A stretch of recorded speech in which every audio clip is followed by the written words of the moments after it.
The Subcommittee on National Parks, Forests, and Public Lands will now come to order. The subcommittee is meeting today to hear testimony on the proposed Alaska roadless exemption.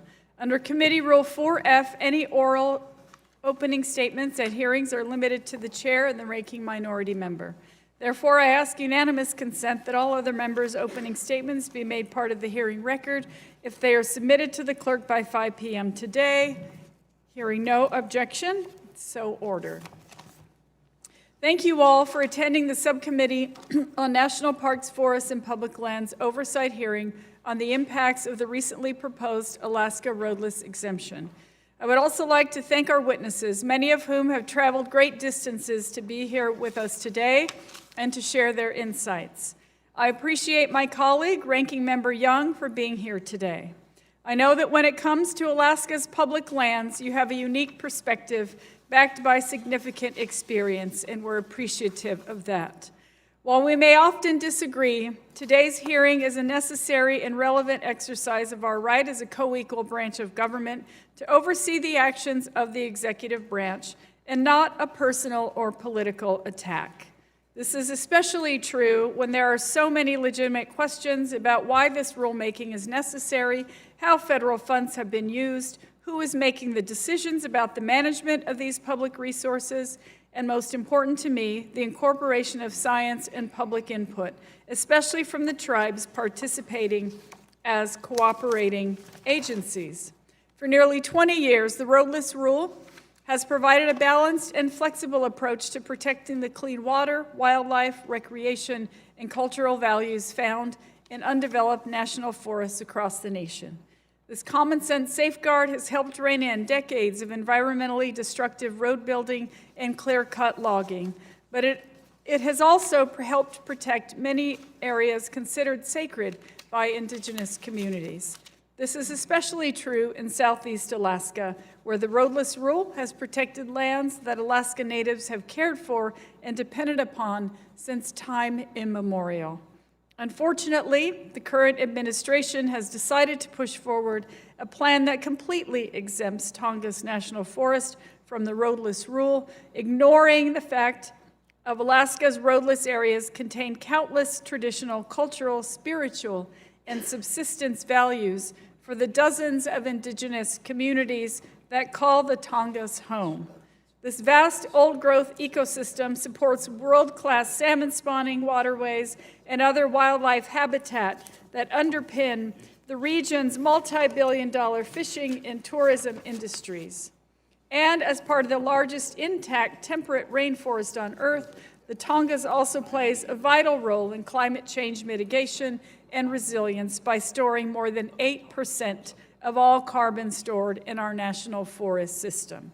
Unfortunately, from what I have heard so far, it is hard to see this rulemaking as anything other than an effort to benefit a small subset of special interests at the expense of all other stakeholders in the region. During my time in Congress, this administration's priorities have been made painfully clear. Industry interests take precedence over just about anything else, whether that be climate change mitigation, protecting critical wildlife habitat, preserving unique and iconic landscapes, safeguarding local communities, or protecting our country's shared heritage. The Alaska roadless exemption is only the latest example of this administration's disregard for the environment and indigenous communities. The Alaska roadless exemption appears to cede entirely to the demands of the state, at least in part because of the direct involvement of a president who is happy to disregard the law, science, and public input. This is especially concerning when it appears there is such strong local opposition from tribes and others who support keeping the Roadless Rule in place in the Tongass.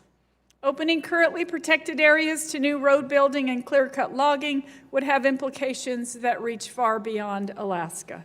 The Tongass National Forest alone provides habitat for about a quarter of the salmon caught in Alaska and off the entire west coast. The Tongass is our most important national forest for climate change, which is disproportionately affecting Alaskan Native communities. And as this region transitions away from old-growth logging, there's been a boom in tourism, with nearly 1.5 million people traveling to Southeast Alaska each year to hunt, fish, and experience this world-renowned ecosystem. We know how subsidized logging harmed this area in the past. I hope we can at least agree that we need to make sure an Alaska roadless exemption for the future isn't actually a step backward. Thank you again to the witnesses. I look forward to your testimony, and I'm happy to recognize Ranking Member Young for his opening statement. Thank you, Madam Chair. I see I'm outnumbered today. We're here to discuss, as you mentioned, the Trump administration's proposal to fully exempt the Tongass National Forest from the misguided roadless rule, which is disastrous for Alaskans and Southeast. Some may disagree with this plan, but in fact, this has been requested, has been part of, and was the land claims bill itself. There was to be no more no clause, no more taking off. There's about, I would say, 85% of the Tongass forest cannot be touched, even with the, you say this deal is wrong, can't be touched anyway because of the qualification, 80%, 85%. You know, and it just concerns me when I hear things, in fact, a lot of reports in your opening statement that are not true. This is not about logging. This is about communications, other development in the area if necessary. It's about mining, yes. It's about even roads, communications, connections to one another. It's about power, clean power. It's not about logging. I doubt if there are many more trees cut in Tongass because no one can afford it because no long-term leases are being held. You know, the roadless rule hit my state in Alaska, the Southeast, and if people say that's different, look at every school that's been diminishing in membership, every school in those small communities. That means they're leaving. They're not staying there. So we're taking the ability for small communities to exist, Madam Chair. Small tribal communities from able to exist because there won't be anything there. And yet the roads that were in there that put in by the Forest Service, we'll hear later on from the witness how much money it costs from the taxpayer. Those roads are being used today by some of the communities that object to this roadless area. You know, we can't say two things and do one thing at the same time. Either we have roads or we don't have roads.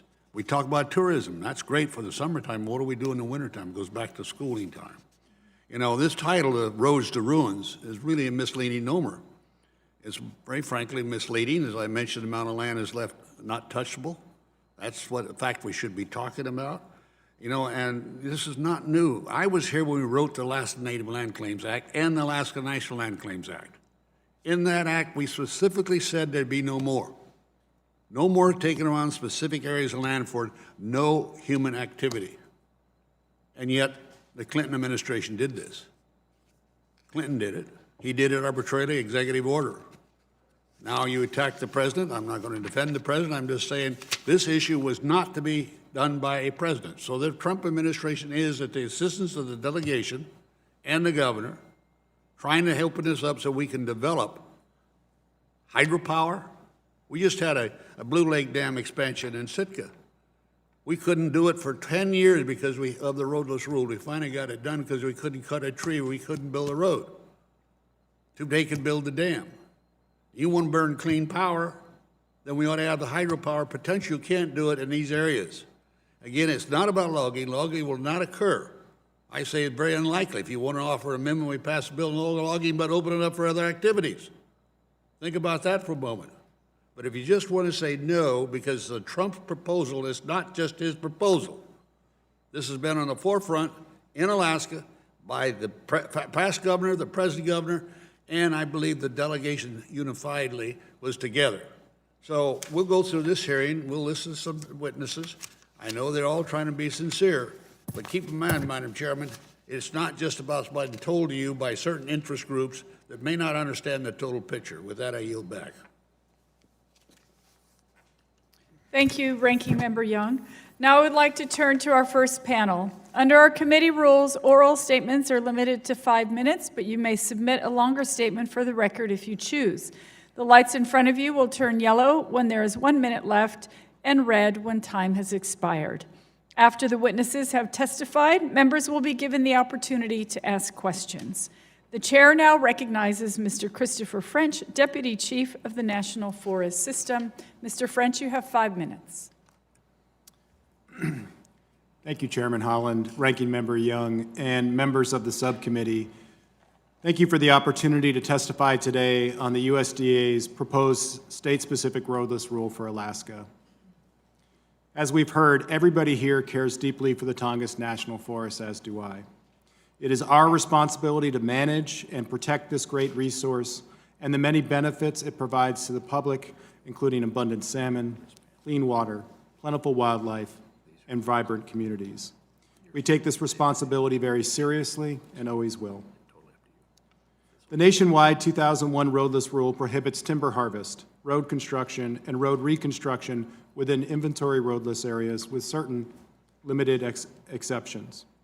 The 2001 roadless rule originally applied to over 58 million acres of National Forest System lands across the country.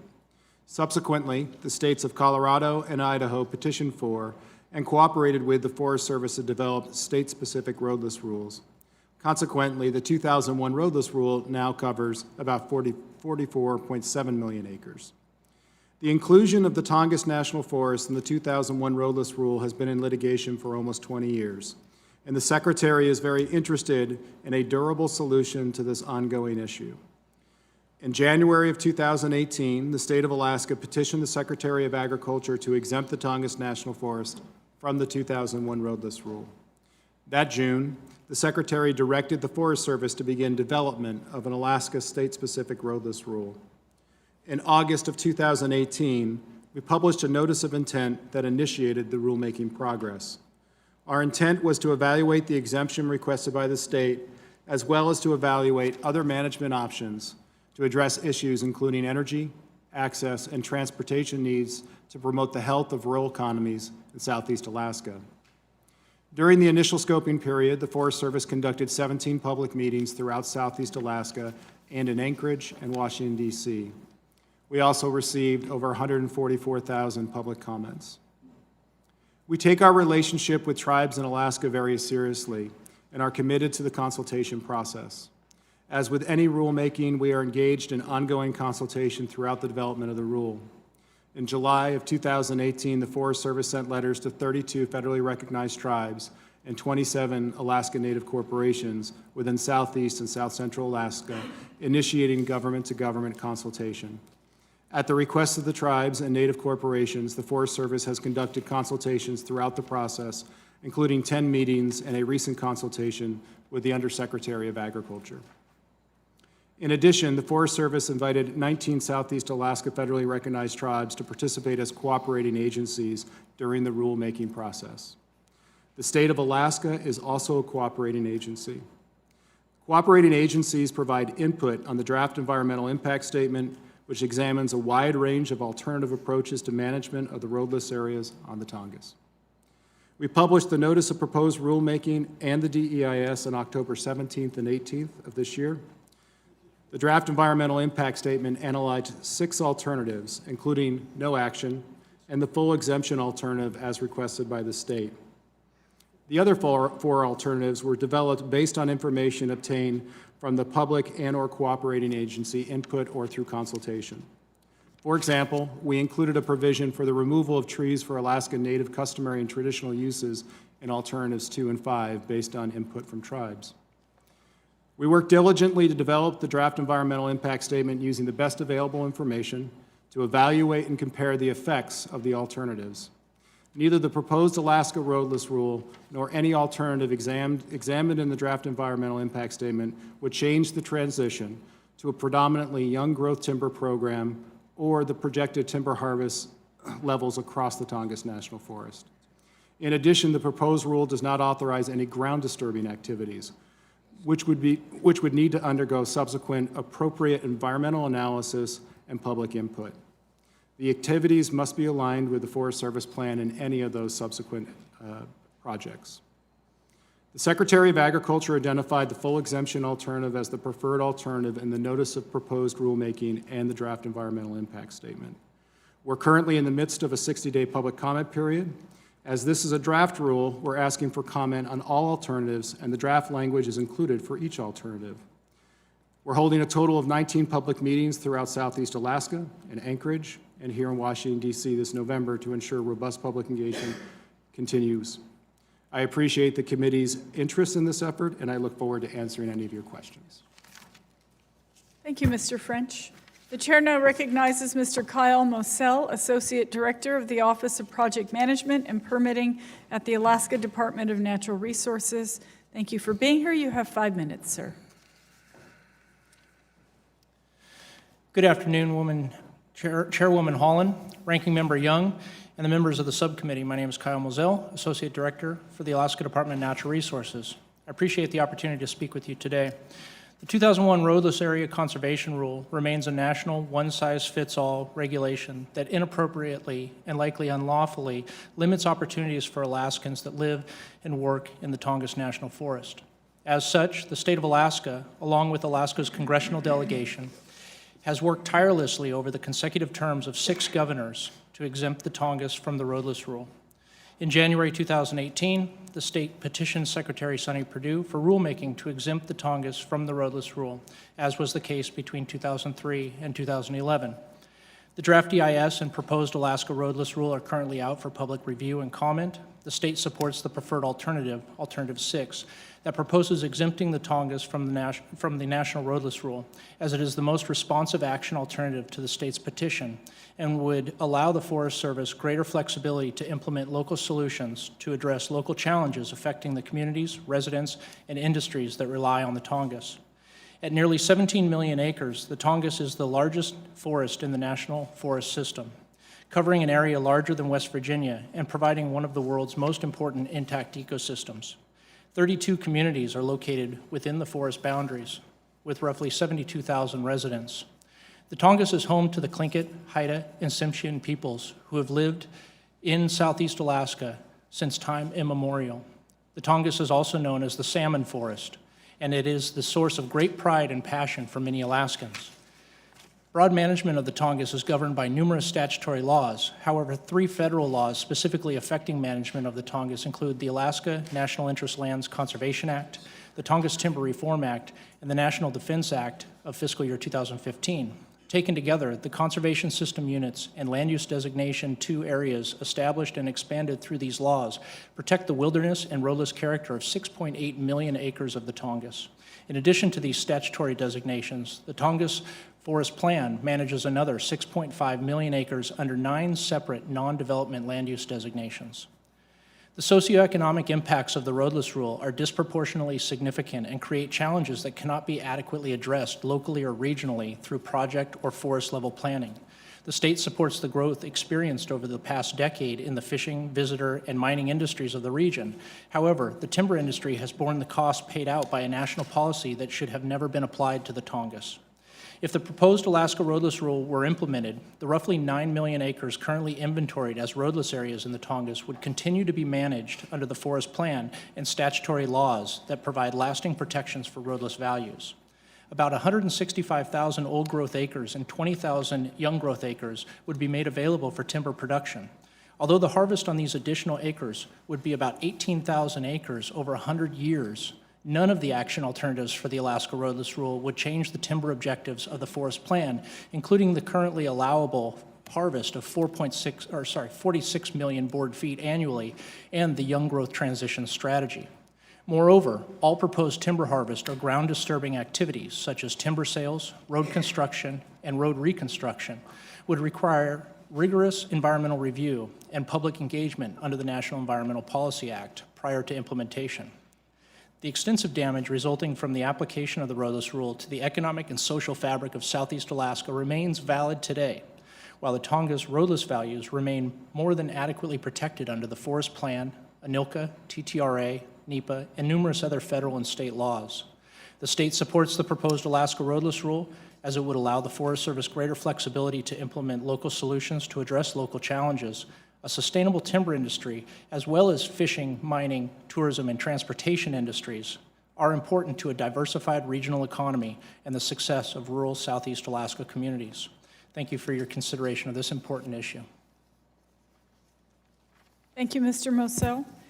Thank you for that valuable testimony. The chair will now recognize members for questions, and under Committee Rule 3D, each member will be recognized for 5 minutes. And I will first recognize my colleague, Mr. Huffman, for 5 minutes. Thank you, Madam Chair, and I appreciate you holding this hearing to talk about the Tongass National Forest. Obviously, As the largest intact old-growth temperate rainforest left on this planet, it is important for those of us who think we have a climate crisis that we steward this resource very carefully. But a lot has been said about that. Less has been said about the importance of forests on fish populations. And I wanted to just talk about that for a moment with you, Mr. French. Earlier this month, I introduced the Salmon Future Investments in Sustainable Habitats, or FISH Act.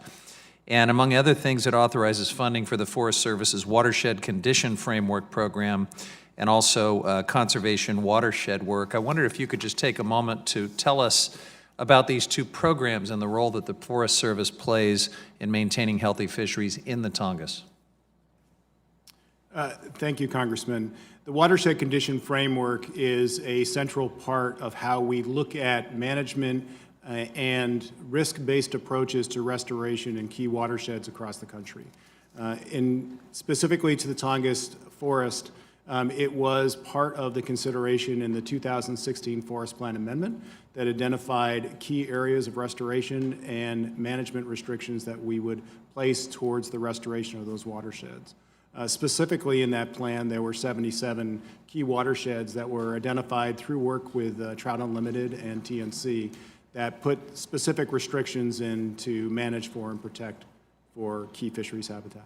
Thank you. The Tongass has been called by some America's salmon forest, and I wonder if you would agree with that title. The Tongass certainly is plays a key role in salmon production, as we've heard in earlier. Throughout Alaska and Southeast Alaska, the streams emanating from the Tongass are critically important to our salmon stocks and populations. Yeah, I'm just looking at some of the statistics here that tell that story. I know the Tongass watershed produces more salmon than all other national forests combined, that the annual catch is about 50 million salmon, valued at $60 million.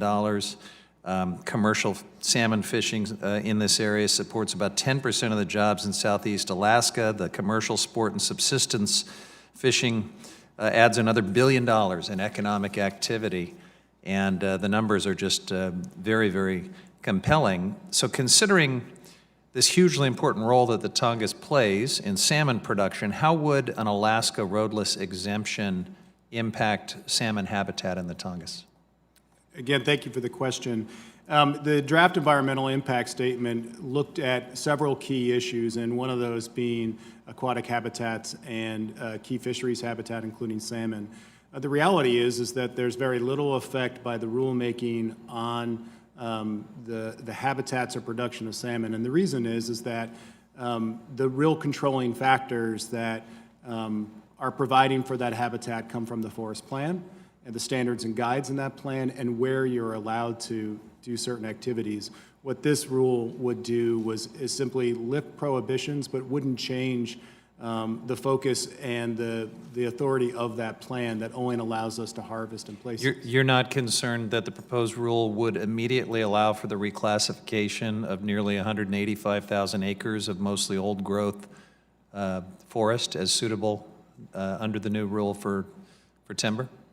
The new rule would allow for that, which was considered in the 2016 Forest Plan, and it would be a change of that suitability. It would not change the harvest levels, nor would it change any of the protections in those key watersheds in general. It just changes where you can harvest. What is the setback requirement under the Alaska roadless rule for a salmon stream? I'd have to get back to you on the specifics of that. I believe it's 100 feet. That's what has been represented to me. And so as I understand it, you're suggesting you're comfortable with the salmon impacts of a rule that would immediately reclassify 185,000 acres of old-growth forest as suitable for timber sales with a setback requirement on critical salmon streams that support this amazing fishery of only 100 feet. No, what I'm stating is that the forest plan has more restrictive approaches to managing for salmon habitat, and that would be the predominant regulating force, not the roadless rule. I yield back. Thank you, Mr. Huffman. Chair recognizes Ranking Member Young. For 5 Thank you, minutes. Madam Chair. I just want to make a comment of 185,000 acres versus 19 million. That's an interesting factor. I have a draft here, someone who want to take time to look at it. Well, the area we're talking about is very small. But Mr. French, the proposed rule states, again proposed, instead of circumstances, the Tongass National Forest appear to be best managed through local planning process, as it is generally true for forest management pursuant to Organic Act, the Multiple Use Sustained Yield Act, and the National Forest Management Act. Why do you believe this to be the case, and how can conservation still be achieved through the local planning process? Thank you, Congressman. We have found, especially in the guidance under our 2012 planning rule, which really focuses on the role of public and on the broad ecological integrity of our national forests, that process, which is a multi-year process, often takes us 6 to 8 years to complete, really provides a much more robust set of tailored, both local and national focuses to managing local forests. Again, Mr. French, the Forest Service has committed to providing multiple use activities within the forest system, including the Tongass. Since the roadless rule was placed back in effect with the Obama administration, how many applicants did you receive for recreational permits for across the or closed protected areas? And, Congressman, in terms of recreational permits, I don't have that exact number. I know that we've been asked for more than 50 exceptions for activities within roadless areas in the past years. And how many have been approved? To my knowledge, all of those have been approved. All have been approved, but that's for recreational purposes. It's for a variety of purposes. The exceptions that are included in the roadless rule look at existing rights, leases, and the exceptions are usually based upon those or by other statute. Mr. Moselle, how has the 2001 roadless rule impacted the access to rural connectivity and rural prosperity in Southeast Alaska? Thank you, Congressman Young. There's been a suite of impacts, and those have been analyzed twice by the U.S. Forest Service, once in the original environmental impact statement for the roadless rule nationally, and then again in their decision in 2003 to exempt the Tongass. And they range in impacts for access. It's connecting our communities by roads, by connecting the communities through communication lines, Wi-Fi and telecommunications. There's also the State of Alaska Southeast Transportation Plan that has a vision of moving towards a combination of ferry and road connections to make better efficiencies for moving people around Southeast. It also has effects on energy and how energy is relayed between communities and a vision of a interconnected energy grid in Southeast Alaska in the future. All of these things, all of these visions and activities in our infrastructure to bring the communities and the region forward into the future are affected by a national roadless rule that has been placed on the Tongass National Forest that did not have the level of infrastructure built as other states enjoyed when this rule was promulgated. Isn't it true that the ability to take and develop hydropower, we already have, I think, the Blue Lake held up for 14 years, cleaning to produce hydropower to run the city of Sitka, I believe it was. That was held up because of the roadless rule. Is that correct? Congressman Young, I'll have to check the facts on whether it was held. It was. You don't have to check the fact it was held up. I want you to know that. That's the problem we've had, because the thing that bothers me, Madam Chair, is if we're talking about clean energy and the environment, we're trying to build hydropower, and we can't do it because we can't build a road to get to it. And we can't, that's the silliness of this whole thing. We're talking about 185,000 acres in an area that does have high potential for hydro and does have high potential for mineral resource development. It's all precluded if this is not accepted as projected. It's not new. It's been going around ever since we passed the Alaska National Lands Act. Again, Madam Chair, at that time, I have a little history in this. It was never, the roadless rule was never be applied to the Tongass. We took it to the court. We lost it in the appellate court, or whatever it was, down in San Francisco, which is natural. But I just say, if you go through the history, the Congress never meant the Tongass to be involved in this no more clause at all. There's no more wilderness, no more set aside, other than what we've already done. 19 million acres, I think we have about 85% of the Tongass set aside with no use at all. With that, I yield back. Thank you, Ranking Member Young. The chair recognizes Ms. DeGette. Thank you so much, Madam Chair. I'm delighted to be here for this important hearing. In my home state of Colorado, we have more than 13 million acres of national forest lands and some of the most breathtaking landscapes in the Rocky Mountain region. You know, it's part of our fabric in Colorado, and it's also part of our really vibrant economy. When I flew in yesterday, was talking to a guy in the TSA line. We had quite a long conversation there in that line, and he was telling me how he comes out to Colorado every few months just for the outdoor recreation and the wild places. And so all the national forests are worthy of our protection, which is why we're here today. Mr. French, I want to ask you a couple of questions about my state. As you know, Colorado is one of 2 states not covered by the 2001 Roadless Rule, and some of the stakeholders have concerns with our Roadless Rule around coal mining in particular. But I wanted to ask you, in terms of commercial logging and road billing, would you agree that the Colorado Roadless Rule is generally consistent with the intent of the 2001 Roadless Rule? The Colorado Roadless Rule, when it was promulgated, used the same roadless characteristics as part of the overall purpose and need of development. Right, so that answer would be yes? I'd have to look at the specifics, Okay. but Yeah, but in general, you agree? Okay. So do you think that a full Alaska roadless exemption is similarly consistent with the intent of the 2001 Roadless Rule, just like Colorado's was? I think it's a very different circumstance. If you look at the original 2001 promulgation, the agency and the department took 4 different stances throughout the promulgation of that rule, which happened over around 13 months. The first stance was we weren't sure. The second stance was it wasn't going to be included, and there's federal notices that lay all this out. And then the third was that it should be included, but there should be a time period for that to be included. And then the final was that it's included. And so I think it was an iterative process. Seems like the process was different, but are the overall intentions the same for the protections? Can you restate the question, and just so I'm... Well, you just told me in general, in terms of commercial logging and road building in Colorado, the Colorado Roadless Bill was generally consistent with the 2001 rule.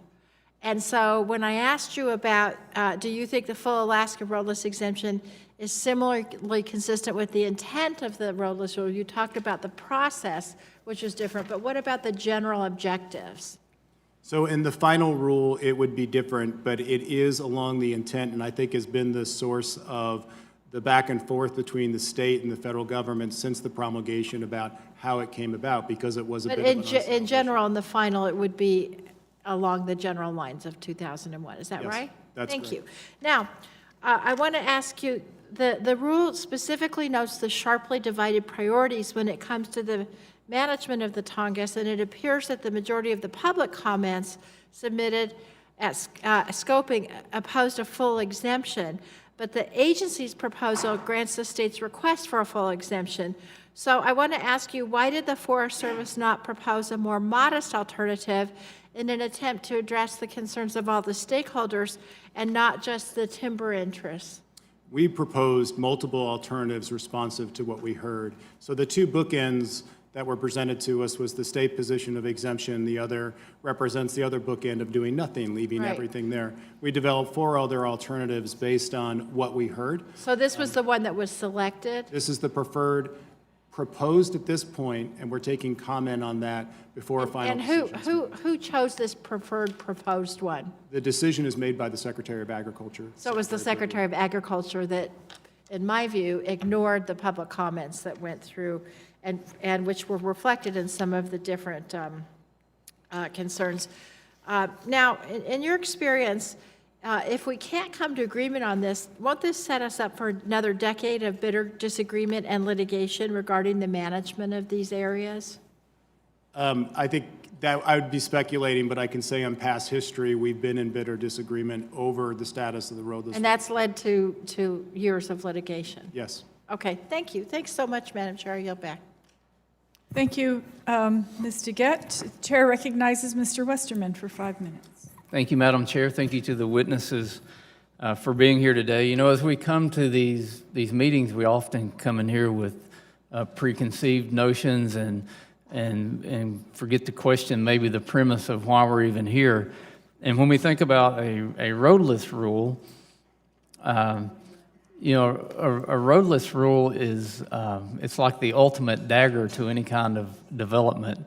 It would be like saying you can fish here, but you can't have any fishing tackle. You can't have a boat or any fishing gear. Saying, you know, it's okay to develop oil and natural gas, you just can't have a pipeline or you can't transport it. So putting this roadless rule in place really created an unfair playing field. And I think we should be questioning even the premise of having roadless rules and what the damage that does, and how it actually prevents us from having constructive debate when the odds are stacked against doing anything simply because of a rule that was put in place more, I believe, for punitive purposes rather than for any kind of productive and for environmental purposes. With that said, if with the roadless rule not in effect, Mr. French, would that exempt the Tongass Forest from NEPA? No, it would not.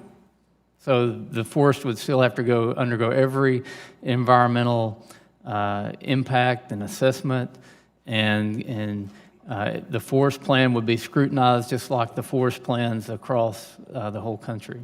Yeah, any project that we proposed on the Tongass National Forest would first need to be consistent with the 2016 plan, with all statute, and then would go through a NEPA process, which includes public input and environmental disclosure and public disclosure of the effects of that project. So I'm curious, how many projects have been proposed since the roadless rule was in place? Projects in general on the Tongass National Forest, or exceptions to roadless, Congressman? Projects in general on the Tongass. I'd have to get back to you on that, but my guess is that it's hundreds. What about projects where a road would be required? My understanding of that is that it's somewhere over 50 where we've had proposals for creating exceptions to the roadless rule within the Tongass. And what's been the result of those proposals? We've approved all of those. There are, you know, if you look at the petition and the way that the state gave us input and other groups that commented on this, the primary issue there is the time that it takes to process those, because that's in addition to NEPA. And then also if you're managing for wilderness characteristics, sometimes the exceptions that we allow are not cost effective. And that's the way it's been presented to us.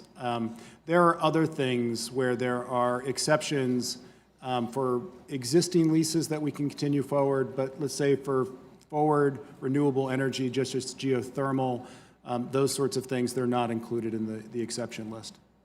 Yeah, I had the opportunity to visit Alaska with my good friend, Representative Young, and at the time there was discussion about at the heyday of timber harvest off the Tongass National Forest, if you looked at it like it were a football field, you know, a 100-yard long football field, that the most timber ever harvested off the Tongass would account for a 6-inch strip off the length of a football field, which is probably not even equivalent to the natural mortality rate on a forest like that.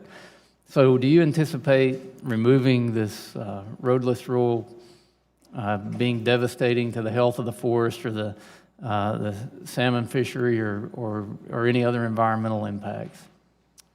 Thank you, Congressman. Our analysis is showing very minimal shifts or changes. And the primary reason is that the roadless rule does not change the amount of timber harvest that we would do on the Tongass. That really is controlled by the Tongass Timber Reform Act, which creates a framework, and then the 2016 Forest Plan. I yield back. Thank you, Mr. Westerman. The chair recognizes Mr. Grijalva, chairman of the committee, for 5 minutes. Thank you very much, Madam Chair, and thank the witnesses. Mr. French, in September of 2019, Alaska Public Media reported that the Forest Service provided approximately $2 million in grants to the state of Alaska to support their participation in the in the current rulemaking. Is that essentially correct? Thank you, Chairman. The Forest Service went into a reimbursable agreement with the state of Alaska. The amount was up to $2 million. We've been billed for about 400 or so thousand of that. We also provided funding for travel for other cooperating agencies and through consultation beyond the state. If I may, Madam Chair, if there's no objection, is submitted the article and the grant agreement to, for the record. It appears to me, Mr. French, that the modified grant was intended, or the $2 million, was intended for state fire assistance. Is it typical for the agency to appropriate for a state to use these type of fire assistant funds for non-fire related activities, especially with the question that we're dealing with here today? Certainly, Chairman. I'd have to look into the specifics of that, but my understanding is that Congress gave us an additional amount in that state fire assistance, which was promulgated into the assistance we gave to the state, and then the activities associated with that agreement are consistent with that appropriation. You know, Mr. French, many Western states and other communities are starving for additional resources to address fire, and now we find that the Forest Service granted $2 million in fire assistance funding to the state of Alaska to participate in rulemaking, where fire is not a factor. And are there other examples of the Forest Service providing state fire assistance funding for non-fire related activities? Is this unique, or is this a practice? Chairman, I'd have to get back with you on that. I do know that in this case, Congress is the one that appropriated that money for the state fire assistance to us, the extra amount. And then there was an additional money to the Alaska Forest Association, $200,000 that went from I believe the $2 million, to also participate in the rulemaking. I want to know, given other communications that we received, was that provided to other cooperating agencies? In this instance, could tribes be the major stakeholders, so they too could have the expertise to be able to comment on it, or was the Alaska Forest Association the only one? We have not been billed for that expense. I've seen the same reporting. I know that the state, in providing their input, used AFA as well as the work they did with the Citizens Advisory Group, but I'm not aware that we have actually received a bill for that, nor am I expecting that we will. Madam Chair, I think aside from how the money was used, that was for fire assistance, you know, and the entire process having to a real taint of already being predetermined from the beginning in terms of this rulemaking. I'd like to, for the committee and for Mr. French to provide to you and the committee additional documentation on any grants or sub-grants provided to or through the state of Arizona related to the roadless rule within 2 weeks of today's hearing, if that's appropriate, and also requesting any available examples where state fire assistant earmark grants are being used for unrelated purposes. And with that, I yield back and would hope the witness would provide that information to the chair. Thank you, Mr. Grijalva. The chair recognizes Mr. Gallego for 5 minutes. Mr. French, thank you for being here today. As you know, we did invite Secretary of Agriculture Perdue, but it seems neither him nor the Undersecretary nor the Forest Service Chief thought that the removing protections from our largest national forest was important enough reason to be here. While I'm sure you're qualified to speak to the rulemaking, many of my questions are about undue political influence in this process, which your bosses would better be able to speak to. So maybe it's not surprising that the Secretary didn't want to be here. Couple of questions. Mr. French, before the draft EIS was released, were you aware of any indication from the White House or any political appointee that the alternative that would completely exempt Tongass National Forest from the roadless rule should ultimately be chosen? No, we worked iteratively with the Secretary of Agriculture to provide a variety of alternatives for his consideration. Were you aware of the August 27th Washington Post story where it was reported that President Trump instructed Secretary Perdue to provide a full roadless exemption to Tongass as a result of conversations the President had with the Alaska governor before the draft EIS was even released? I'm aware of that story. You are aware, great. Did you have any conversations with the White House or political appointees about why that type of direction from the White House would be completely inappropriate and violate the impartiality of the NEPA process? The decision for which preferred alternative that we would go forward lies with the Secretary of Agriculture. My job and my role was to inform him of the various alternatives for him to make the final decision on what we would indicate in this initial stage of the proposed rulemaking. Did you advise him that it was inappropriate about the manner they were going about it, though? My advice to him was basically what the alternatives were, what the effects of those would be, and what the various levels of support would be. And he has the wide discretion to choose from any of those under the existing statute and law. I'd like to submit the article that I just had in question for the record.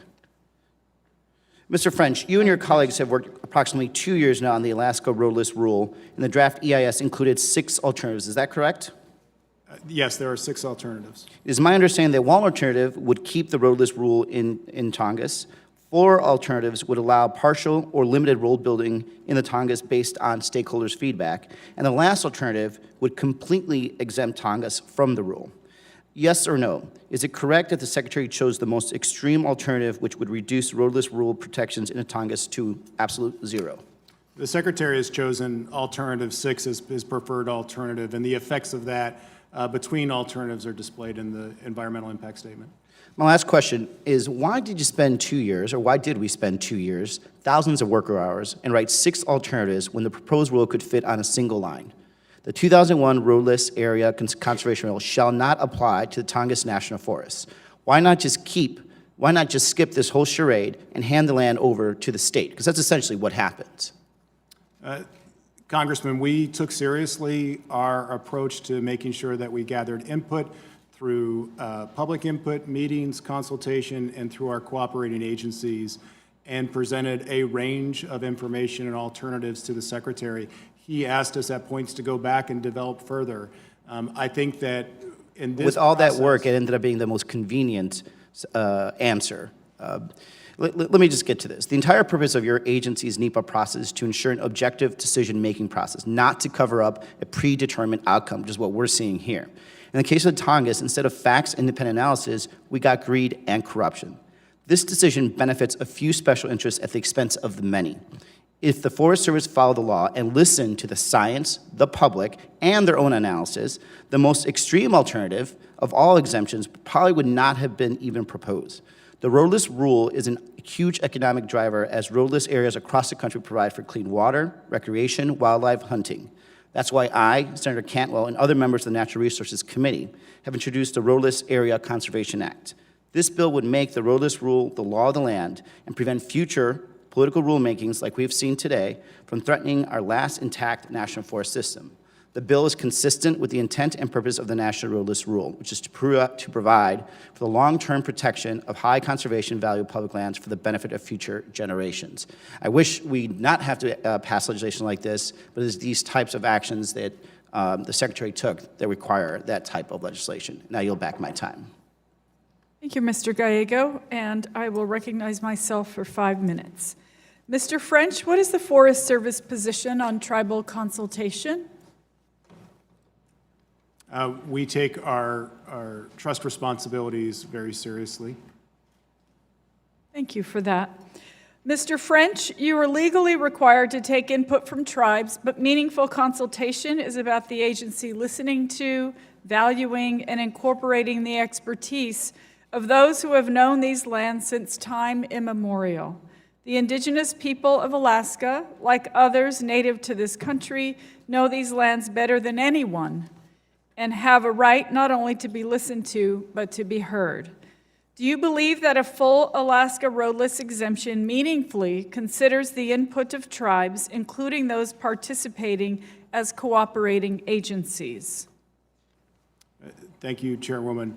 What I would say is we very much heard and appreciated the input that we got through consultation, through public comment, through hearings that we've been recently doing, and through, as a cooperating agency, and accurately reflected that input that we heard to, in this case, the Secretary of Agriculture, who was the one that made the final decision towards a preferred alternative we have today. And Mr. French again, I'm sure there are a range of positions among tribal stakeholders in Southeast Alaska, but would you agree that a full roadless exemption is generally not the preferred outcome of this rulemaking? If I were to reflect what I've heard in hearings, meetings, and in the media, generally across the range of input that we've heard from tribes, that is the case. Thank you. How many requests from tribes have you received for an extension of a public comment period or for additional time to weigh in at various stages of this rulemaking process? Given that we're currently in that comment period and taking public meetings, I don't know the exact number, but we've had several. And I wanted to also, while we're thinking about this, are you considering the fact that some indigenous people who would like to comment don't have the means to because they don't have broadband internet service or computers or a way to make sure that their voices are heard about this issue?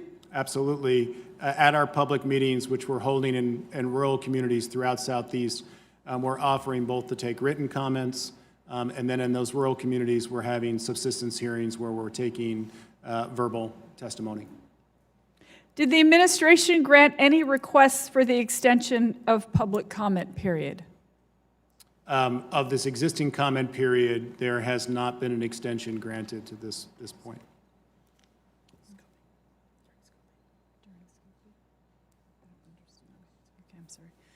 The partial federal government shutdown impacted tribal communities' ability to access federal funding for schools, health care, and other basic services.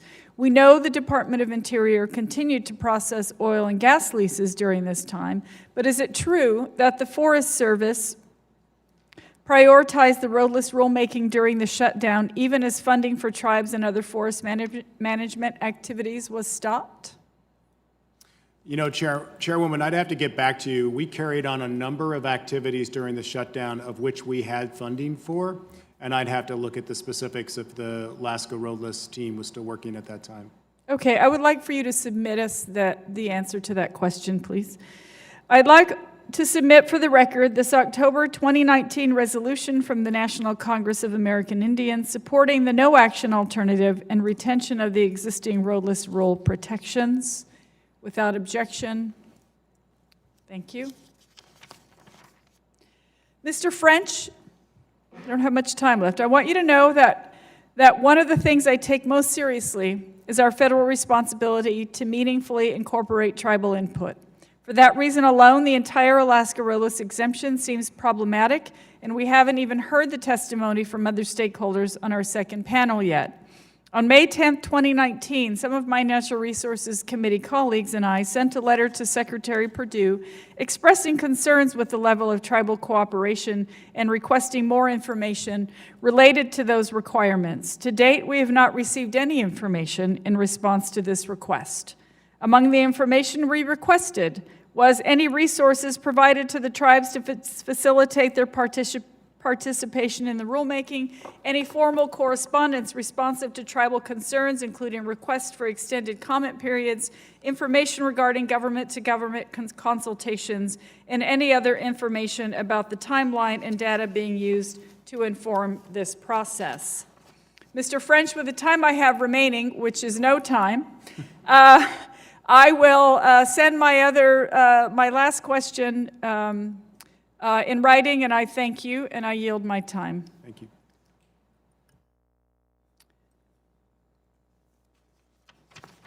And now, I thank the witnesses for your valuable testimony and the members for their questions, and I will invite panel 2 to take their places at the witness table.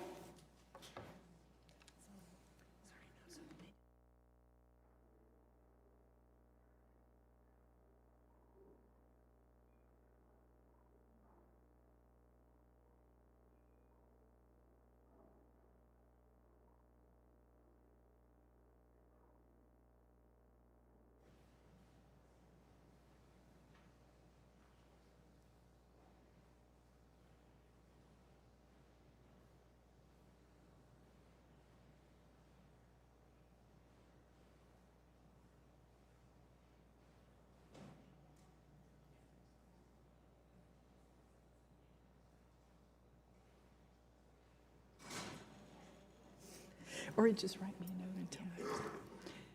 As with the first panel, oral statements are limited to 5 minutes, but your entire statement will be part of the hearing record. The lights in front of you will turn yellow when there is 1 minute left and red when time has expired. The chair now recognizes Mr. James Furnish, former Deputy Chief of the U.S. Forest Service. Thank you, Madam Chair.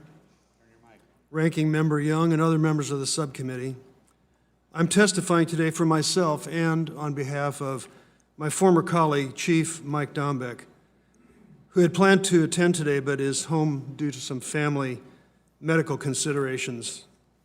I've heard a granddaughter. I'd like to affiliate myself with Mr. Dombeck's written testimony, which has been submitted for the record. And I'd like to begin today by sharing with you an anecdote that I think goes to the heart of this question. When I was Deputy Chief of the Forest Service, Mike was Chief, and we were in the midst of promulgating the Roadless regulation. And Mike asked me to go to Alaska with my Associate Deputy Chief, Sally Collins. And we took a 2-week trip to the state of Alaska to look at this question about the special and unique circumstances involving the Tongass National Forest with Alaska's economy, culture, natural resource legacy. And Mike wanted us to report back about what we thought as to the possibility that roadless protections might prove injurious to this unique culture, economy, and natural resource legacy in Southeast Alaska. We had a very interesting conversation about our observations, about his conclusion that roadless lands in Alaska were the best in the entire United States. And if the roadless policy were to achieve any lasting legacy, it'd be important that the best roadless lands be afforded protections. And we also assured him that we thought that this would not, in fact, be injurious to the questions. This is not a new issue. It was an old issue when the time the roadless rule was promulgated in 2001, and that's almost 20 years ago. We've been down a long road, and this road has been marked by road signs. Steep curves ahead, yield, stop.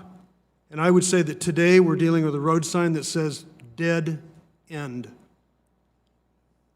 How much timber is enough? I've heard talk today about timber is not the single question, and that is true. But I would argue in terms of what I see going on here, this is still the central question. How much timber is enough? There's a long sordid history of timber management in Southeast Alaska, getting back to its statehood. And the Forest Service has gone overboard, over and over again, to provide encouragement, subsidies, all manner of assistance in propping up the timber industry in Southeast Alaska. The history of clear-cutting old growth, hundreds of millions of lost monies, public taxpayer monies, says to me enough is enough. The 2016 Tongass Land Management Plan provides more than enough timber without this roadless 9.2 million acres. And the Forest Service weekly suggests they need only more flexibility. 9.2 million acres is not flexibility. It's the same old wet noodle being pushed across the desk to no purpose. Furthermore, a petition from the state of Alaska need not be granted in full, but it must be considered. And so the Forest Service has considered this, and now they have chosen to sacrifice a globally significant resource to prop up a small, dying industry with taxpayer subsidies yet again. And the real solution lies in not snuffing out Southeast Alaska's timber industry, but shifting to young growth resources now. Relying on the history of the last 40 years of clear-cutting, there's more than ample amount of stands that are available for young growth harvesting. The trenchant question, what about no, don't you understand? As the Rolling Stones said, you can't always get what you want, but if you try sometime, you might just get what you need. I would argue that what Alaska needs is no action. This means a sound, stable, and sustainable environment a durable and more efficient economy, a hopeful and productive social contract that honors recent citizen input, and lastly and importantly, respect for tribal traditions and subsistence. When a former chief, Jack Ward Thomas, was asked how he felt about dispensing of public lands, he said, "I'll give you my personal answer, my professional answer. My professional answer is no. My personal answer is hell no." And that's what I say about this. My personal answer is hell no. Thank you. Thank you. The chair now recognizes the Honorable Joel M. Jackson, President of the Organized Village of Cake Tribal Council. You have 5 minutes, Mr. Jackson. Thank you, Madam Chair, and our senior representative from Alaska, Don Young, and committee members. I'm here today in my position as the tribal president of the Organized Village of Cake. We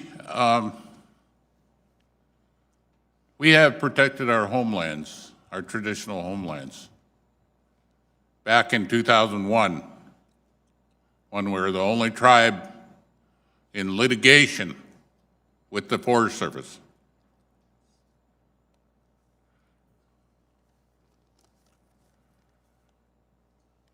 But, it went all the way to the Supreme Court. It was appealed by Alaska's state of Alaska to the U.S. Supreme Court, Ninth Circuit Court of Appeals, and they sided with us on that one.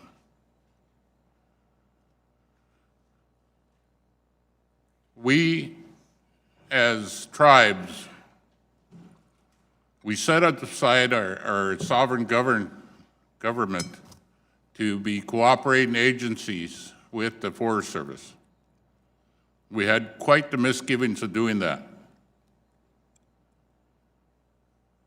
And they called it consultation, which it wasn't.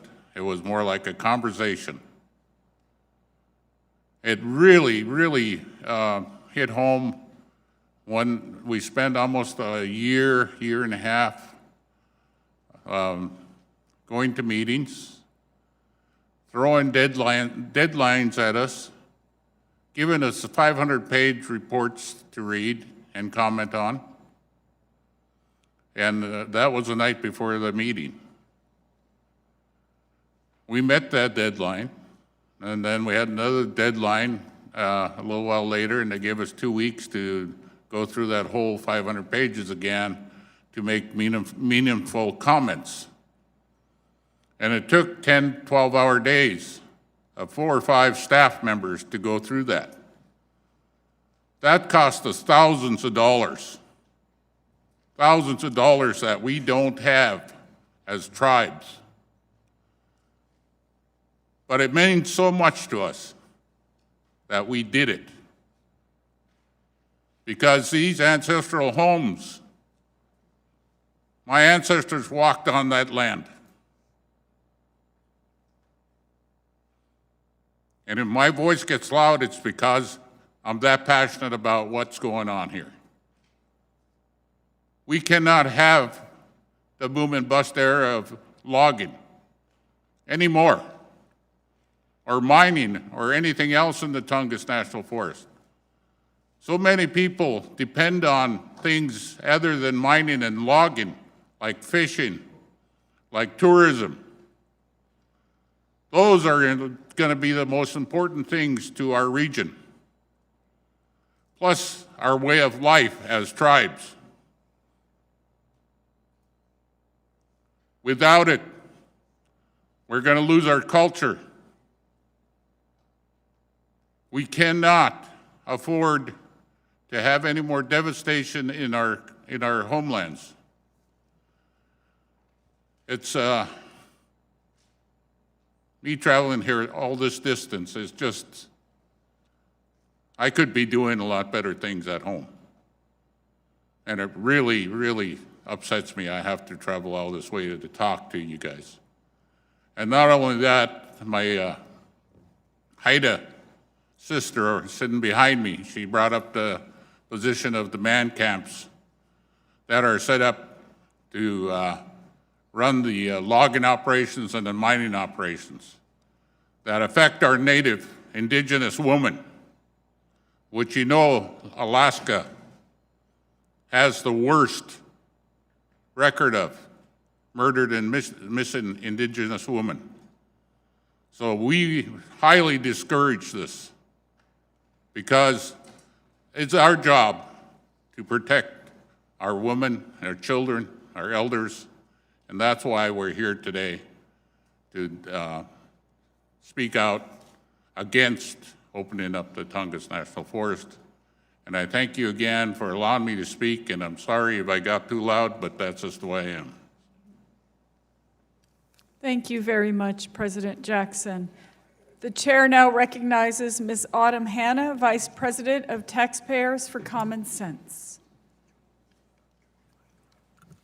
Good afternoon, Chairman Haaland, Ranking Member Young, and members of the subcommittee. I am Autumn Hanna, Vice President of Taxpayers for Common Sense and National Nonpartisan Budget Watchdog. Thank you for the opportunity to testify on our budget concerns regarding repeal of the roadless rule in the state of Alaska. For nearly 25 years, TCS has supported reforming the USDA's Tongass Timber Program and its associated road costs, and we are pleased to be part of the discussion today. The mission of Taxpayers for Common Sense is to achieve a government that spends taxpayer dollars responsibly and operates within its means. Over the years, we have highlighted, reformed, and eliminated wasteful spending and tax breaks in agricultural programs, Pentagon spending, corporate welfare, and infrastructure. The U.S. Forest Service manages 193 million acres of public forests and grasslands. The Tongass National Forest in southeast Alaska is the nation's largest at 16.7 million acres, roughly the size of West Virginia. Every year, the Forest Service prepares and conducts sales for the rights to harvest millions of board feet of timber from the Tongass. For decades, the Forest Service has administered timber sales in the Tongass that have generated net losses for the agency. That is, the costs incurred by the Forest Service to administer its timber sales program have surpassed receipts generated from the resulting sales. Since the 1980s, the GAO and others have criticized the Forest Service for preparing and conducting these below-cost timber sales. My organization recently published a report reviewing the Tongass Timber Sales Program's finances. Our report concluded that the Forest Service lost $600 million over the last 20 years, or roughly $30 million annually. In our analysis, we included 6 budget line items as outlays associated with timber sales. Expenses that are necessary for timber sales but primarily serve other Forest Service missions were not included. While careful in our choice of budget line items to include, in the end it mattered little because over the last 20 years the Forest Service collected just $1.7 million in revenue annually. That amount is insufficient to cover even 1/10 of the Forest Service primary budget count for timber sales. Unfortunately, these losses were not unpredictable as they occur year after year, sale after sale. The Forest Service has and continues to administer its timber program in a way that protects the logging industry instead of taxpayers. Addressing these losses becomes even more urgent when considered in the larger Forest Service budget context. The agency currently faces a deferred maintenance backlog of more than $5.2 billion, but has an annual budget of less than $450 million for all maintenance and infrastructure. The Forest Service cannot adequately maintain the existing 370,000 miles of roads in the National Forest System. New timber sales and roadless areas would increase the mileage of roads that must be maintained, further constraining its budget and burdening taxpayers.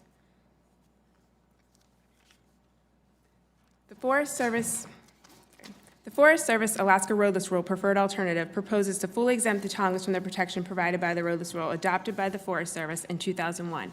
The Roadless Rule generally prohibits road construction and commercial logging within National Forest inventoried roadless areas.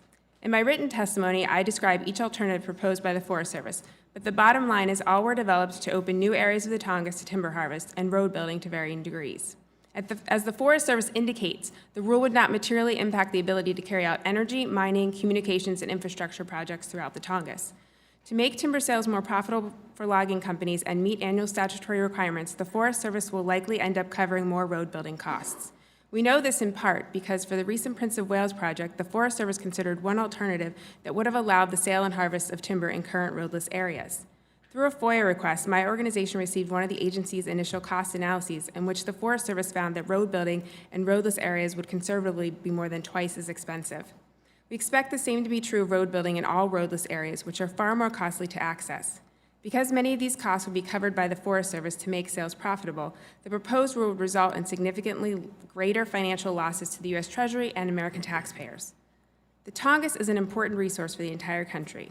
Though money-losing timber sales and costly logging roads too often take priority, tourism and fishing are the foundation of the region's economy. Exempting the Tongass from the roadless rule could result in adverse economic and associated environmental impacts to these industries and add additional taxpayer costs. Timber sales return a few pennies on each dollar expended. If the Forest Service repeals the 2001 roadless rule, heavily subsidized timber sales will expand and lock in many years of taxpayer losses. Federal taxpayers must get the revenue they deserve for the resources they own and not be saddled with billions of dollars in subsidies and liabilities for resource development, including timber harvest. During this time of skyrocketing budget deficits, Taxpayers for Common Sense believes it would be more fiscally responsible to prioritize current spending on current infrastructure before proposing new areas for constructing costly logging roads that offer little benefit to U.S. taxpayers. Thank you for the opportunity to testify. I'm happy to answer questions. We now welcome Mr. Venables. Thank you, Mr. Chairman, Ranking Member Young, members of the committee. It's an honor to be here today to provide testimony and speak to the regional economy in Southeast Alaska. My name is Robert Venables. I'm the Executive Director for Southeast Conference, the regional development organization for Southeast Alaska and the Economic Development District for the region as designated by the U.S. Department of Commerce's Economic Development Administration. We're a nonpartisan organization comprised of local governments, businesses, and industry that has a mission to undertake and support activities that promote healthy communities, strong economies, and a quality environment in Southeast Alaska. I provided written testimony on the many ways in which the roadless rule has impacted the economy and the environment, and spoken to the recommendations of the Citizens Advisory Committee that address some of those impacts and solutions that were brought forward. I was a member of that Citizens Advisory Committee as well. But from the first day the national rule was imposed on Alaska, it's interesting. Every governor, has been about 6 of them, and this has been a nonpartisan issue. We've had a Democrat, we've had an independent, a Republican, that have all consistently opposed the application of the roadless rule in Southeast Alaska. Our congressman for all of Alaska, as well as our U.S. senators, again, Democrat and Republican, have also sought to remedy the application of the national rule on Alaska. And if you take a look at the history of the roadless rule, it's obvious that Congress led the way to preserve those roadless characteristics, both in ANILCA and in the Tongass Timber Reform Act. In actuality, Alaska was doing roadless before roadless was a policy. And it's been said that the national rule was really just a progression from Alaska's example to preserve those roadless characteristics in other states. And if you take a look at that application in the other states, post-roadless rule, there's about 35%, I'm told, of lands that in the national forest have been set aside. In Alaska, it approaches 90% of the federal lands that have been set aside from activities. Excuse me. You know, it was a last-minute application that brought Alaska into the national rule about 8 days before the administration changes. It was really done without a full public process that could have prevented some of the conflict of the rule that's been created. The haste of that application imposed roadless status on areas that already had roads, on over 1 million acres of mountaintop glaciers, and other led to lands that were already set aside that will not ever have roadless, have human activity on them. And for the region as a whole, this is not about timber. It has very little to do with roads. The real issue is about forest management and access to resources that local communities, the state, and the nation need. There are rare earth and other mineral deposits that need economic access to explore and develop. And on a very limited scale, there is a need for transportation corridors for our communities and our connections to our marine transportation system that helps connect our over 30 communities that are scattered across our 1,000 islands in Southeast Alaska. But the costliest impact that I've come across with the roadless rule has been on developing renewable energy resources in the region. Our Tongass communities have some of the highest costs of energy in the nation. Whether it's hydro or the interties to connect to low-cost electricity, those are high priorities for our region. Southeast Conference actually brought forward an intertide plan for the region that Congress approved a number of years ago, actually just months before the roadless rule was put together. Yet the Roadless rule did not acknowledge Congress's authorization of that nor accommodate that development. Most of our communities do import fossil fuel for heating their homes, their schools, and other facilities. Having access to firewood is key to changing the dynamics of energy costs. I think one of the best success stories is seeing some of our schools with their greenhouses, the student activity in there that helps them teach their curriculum, puts fresh food they've grown into the school lunch program, and really showcases what a working forest should do to benefit Alaskans. The firewood that's used for that is brought in by community members that then circulates that money in the economy instead of, excuse me, instead of sending a check to an oil company and out of state. So, unfortunately, the Roadless rule has become larger in life, and it's not always portrayed as accurately as it should be. It's been a costly distraction to the Forest Service's main mission to make the Tongass a working forest to the benefit of all users. And it's been costly to the communities and industry who live and work within the forest. So you have my written testimony, and I thank you again for the opportunity to testify and share about the regional economy in Southeast Alaska and my home in the Tongass. Thank you, Mr. Venables. The chair now recognizes Mr. Austin Williams, Alaska Director of Law and Policy for Trout Unlimited Alaska. You have 5 minutes, sir. Thank you. Thank you for the opportunity to testify today. My name is Austin Williams, and I'm Trout Unlimited Alaska's Director of Law and Policy.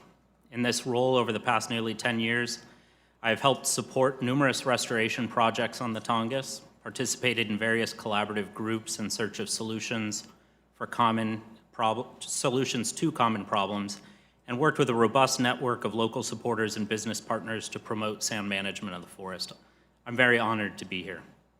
At the outset, I want to also express appreciation for the Forest Service's efforts over the past years to improve protections for sensitive fish and wildlife habitat, enhance visitor services, and to focus on more sustainable young growth forest products. These efforts are the result of many years of hard compromise. And at its core, this compromise has been premised on protecting roadless areas and other high-value salmon streams, phasing out sustainable old-growth logging, and promoting young growth forest products.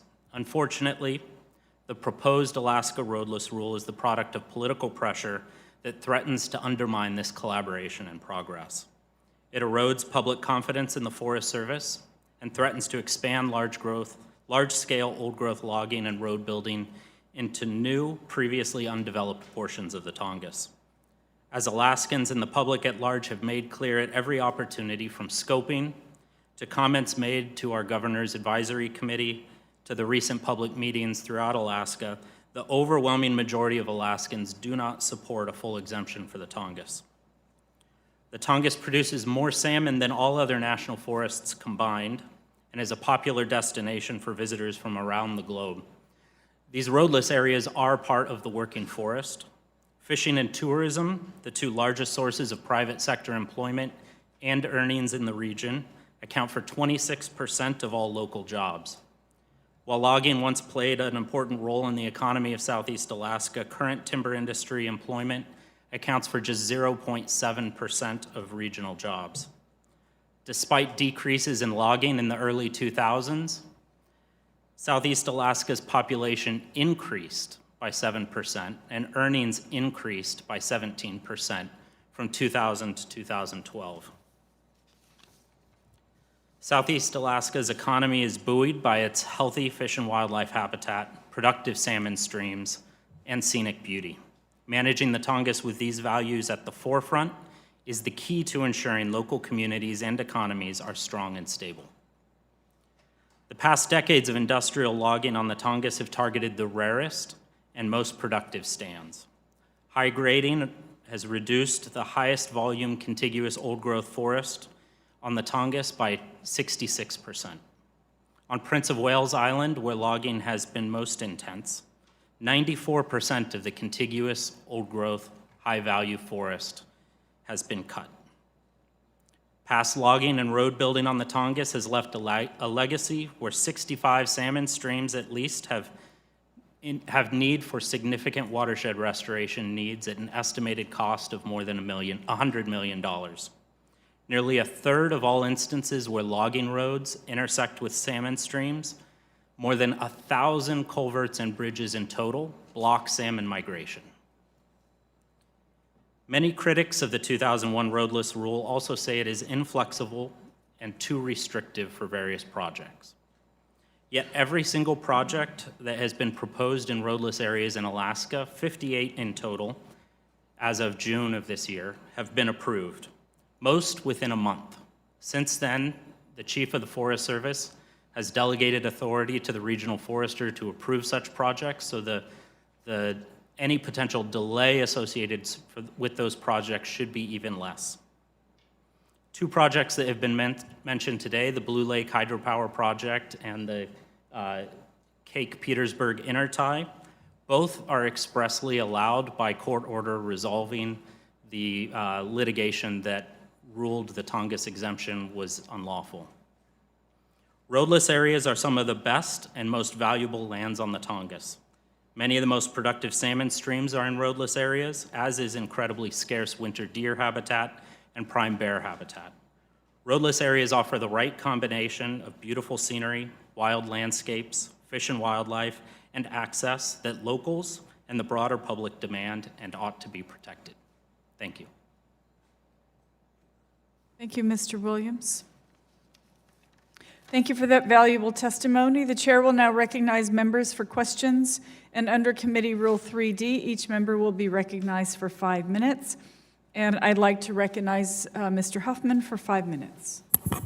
Thank you very much, Madam Chair, and thanks to all of our witnesses. I know many of you traveled a long way for this hearing, and we appreciate you being here and sharing your perspective, and also the passion that several of you bring to this subject. Mr. Williams, I want to ask you a little more about the salmon issue that I was discussing with the previous panel. The draft EIS for the roadless rule exemption cites no effects at all on the fishing industry. And you heard my conversation with Mr. French. He was fairly sanguine about the whole thing, as I understood it, because he believes that the watershed protections in the 2016 Tongass Land and Resource Management Plan will suffice to protect salmon. So I want to ask you, I find it hard to believe that a rule like this would not have adverse effects on salmon, but I want to ask you to just speak very directly to that. Thank you. The draft EIS is clear that the biggest threat to salmon on the Tongass is roads, and in particular sedimentation from roads. By exempting the Tongass from the roadless rule and creating new roads into new portions of the forest that otherwise would be off limits to that type of activity, we will be increasing the likelihood of sediment introduced into streams, which adversely affects salmon spawning and rearing. We will be adding to the backlog of road maintenance costs that are currently out of control on the Tongass. And we will also be adding to the problems of culverts and bridges that block salmon migration, not to mention stream temperature issues and a variety of other problems. So salmon will be impacted by this exemption. Now, you are very familiar with the standards and the guidance that were put in place under the 2016 Land and Resource Management Plan. Why are those not sufficient to protect this world-class salmon fishery? Sure. So the forest plan outlines standards and guides affecting logging activities near salmon streams. They provide, as you mentioned earlier, a 100-foot buffer. That buffer can be extended. One of the problems that we have experienced is there is often wind throw in Southeast Alaska, which can adversely affect narrow stream buffers. We also have incidences of fish kills in watersheds that have been heavily logged in the past, as well as unstable slopes and landslides, often associated with logging roads. And so there will be impacts. The forest plan certainly is an improvement in its standards and guides over logging activities that have occurred decades ago, but it does not eliminate the impacts as has been represented. And for the draft EIS to state that there are no impacts, no adverse impacts on fisheries, that's just not a credible claim in your opinion? Correct. I know that you work in Alaska, but Trout Unlimited is also a national organization, and we are talking about a world-class salmon resource here when we talk about America's salmon forest. Could you speak to what it means for the sportsmen and fishermen around the country, the national significance of the Tongass for those who like to hunt and fish? Sure. The Tongass is amazing.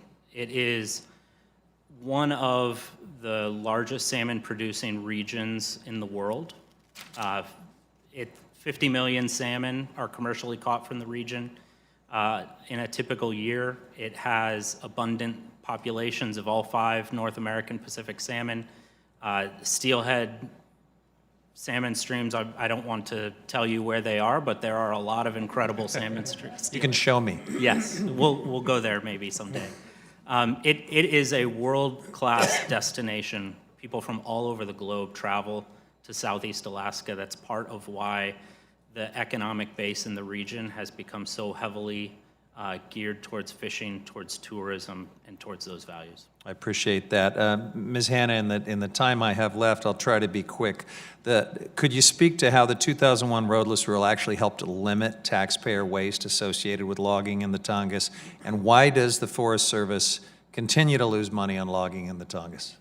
I'll be quick. So right now, what we've seen is a huge reduction in the maintenance backlog for roads with the roadless rule intact. And what we've seen is timber sales outside of the roadless areas, which is where taxpayers are still losing, and 30 projects in process already, and another 1 billion board feet of timber coming in the future. So I think I'm out of time, but yes, I'd be happy to follow up with you on all the details. Appreciate that. I yield back, Madam Chair. Thank you, Mr. Huffman. Chair recognizes Mr. Young for 5 minutes. Mr. Venables, can you talk about the socioeconomic losses to the southeastern region that you mentioned in your testimony? And how has the 2001 impacted your community, the communities, and have jobs been lost? Congressman Young, yes, there has been extensive loss over the years, for sure. I mean, it's been alluded to, the timber industry is but a shadow of its former self when there was over 3,000 jobs and $200 million in payroll. But to fast forward to today, the roadless rule really does impact many other sectors. We talked about renewable energy, and even the court mandated or allowed intertie that was referred to earlier, mandates that it be allowed, but not how it's allowed. And that's really where the conflict comes in, is how the roadless rule then gets applied, because the conditions that are put onto a project often make it uneconomical by the time, in this case, 6 years went by before it was approved, with such constructability mandates that put the price tag over $60 million for just a few short miles of road that would be associated with the intertie. Or in the Blue Lake case, even though the project finally went forward, none of the trees could be economically harvested from the basin. That would be flooded, then left to rot, and then eventually float to the top, and then the ratepayers have to pay for the removal of those trees. Or in Yakutat, where the blowdown was so severe that it made it worthwhile to go in and get the trees and be able to use them in the community, but because of the roadless rule, they were not given access. So there's many, many ways in which the rule has been inflexible in allowing access to resources. We heard that the population is growing in the southeast, but I base, as an old school teacher, the number of students. Do you have any knowledge? Are we increasing student load or are we decreasing? No, and in fairness to the statistics that was mentioned, that was in 2012. Since that time, our regional population in the last census has gone down steadily. We've lost representation in our local state government because of the population loss, and some schools have had to close or restructure because of population levels. So the roadless rule that came down from Bill Clinton has affected economics and the well-being of people in Southeast. It's impacted everything in Southeast. And what would affect if we go through with Secretary Perdue's? You foresee a lot of timber activity, or what do you ever see the benefits from? I am not here representing the timber industry, but I have participated in some of the conversations where I've heard them flat out say that this is an incremental adjustment for them. That's not really where the issues lie. The issue lies in the other, economic sectors as well. I don't see any evidence that there's going to be additional logging to any great extent or any additional road building to any large extent. It'll affect the other aspects of the economy, though. We hope so. Power, Yes. communication, Mining, even broadband. and even tourism. There's, 17.5 million acres in the Tongass. There should be room to accommodate the needs of each of the economic sectors. How many acres are we talking about here in the roadless concept? Well, it's really hard to suss out because even though 9.2 million acres are being touted, again, much of that is in inaccessible lands that will never be touched, including glaciers, lead tubes. So it's a very small footprint that's actually being talked about. I've heard 185,000 acres or less. Do you have any idea how many roads are already built in the Tongass National Forest? Not any of significance, and most of the projects that were alluded to, of all the exceptions made, I'm told most of those actually happened during the years that the roadless rule was lifted, and that the others are just very project-specific, so there's none that are really connecting communities. It's my understanding, and we have a Forest Service person, the Forest Service was putting those roads to bed, not making them usable, but most of the people in Southeast do use those roads one way or the other. Is that correct? Prince of Wales Island has benefited greatly from having their communities connected for transportation, for commerce, for telecommunications, for power, for hydro distribution. It's been a lifesaver for them. So roads aren't really evil. They do provide good for man. They have shown that to be the case. Okay. I yield back. Thank you, Mr. Young. The chair recognizes Mr. Gallego for 5 minutes. President Jackson, you mentioned the man camps that are often spring up around timber operations in Tongass. My subcommittee for Indigenous Peoples has been working to address the MMIW crisis. This roadless exemption would likely cause a boom in timber operations. How would this uncontrolled increase in out-of-town labor and man camps endanger your community?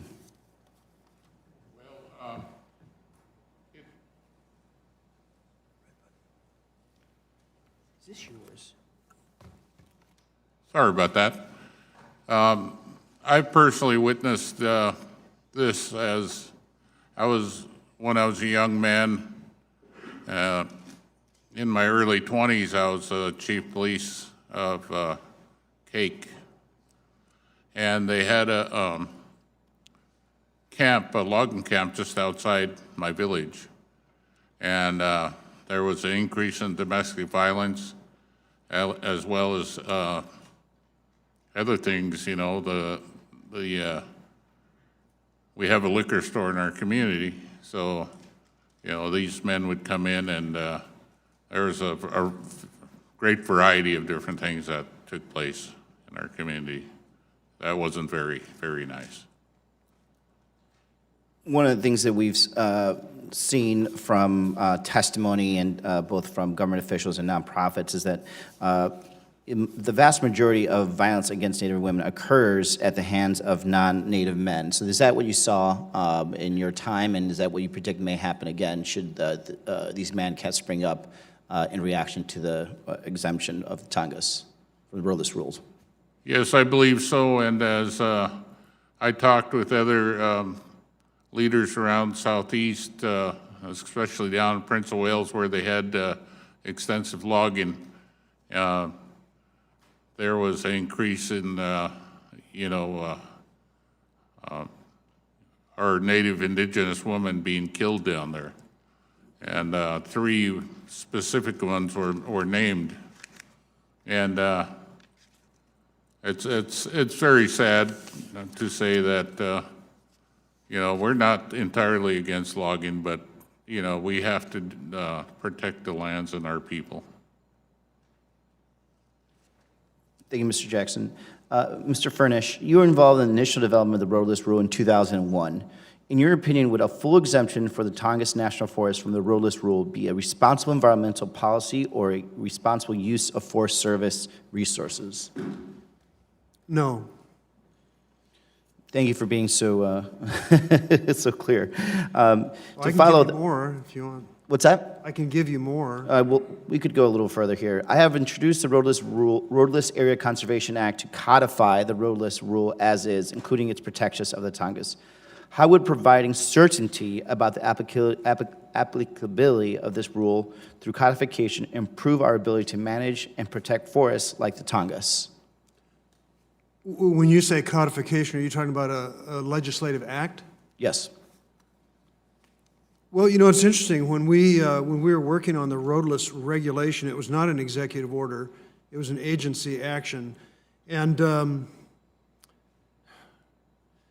I suspect maybe a lamentation might be the best word. We kind of lamented the lack of a law because we realized that in spite of how profound a conservation proposal this was, that it had some potential limitations as a regulation. I think for those people, myself included, who support the notion of protecting our roadless lands, the idea of a congressional act would be be a fantastic thing. Well, I certainly agree. Ms. Hanna, the administration claims that a full Alaska roadless exemption will help generate more economic timber sales in Southeast Alaska. Do you believe that a full roadless exemption is in the best interest of taxpayers? Thank you for the question, Congressman. We don't believe that the full repeal of the Tongass, of the roadless rule in the Tongass would be in the benefit, to the benefit of taxpayers. In fact, we believe the opposite is true. What we see in timber sales, and the roadless rule, to be clear, is mostly it's about road building for timber sales. So, but in timber sales where road costs are higher, like the harder to access areas of the roadless, that the roadless rule now protects, the cost would be higher, so we would see an increase in taxpayer losses with these timber sales. This repeal doesn't get to any of the reform issues that would need to happen to make timber sales profitable for taxpayers. And roads themselves, the maintenance and the long-term care represent a huge liability for taxpayers, so just building more roads and adding to our maintenance backlog would be a huge problem for taxpayers as well. Thank you. I yield back. Thank you, Mr. Gallego. The chair recognizes Mr. Lowenthal for 5 minutes.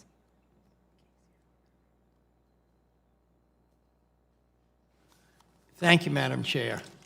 I appreciate that. I just didn't want to cut ahead of anyone else, that's all. Mr. Furnish, I have a question for you, and I want to follow up on Representative Gallego's comments. You know, we've heard from proponents of the Alaska roadless exemption that our concerns with the Forest Service's proposal are overblown because so much of the Tongass has other protections in place.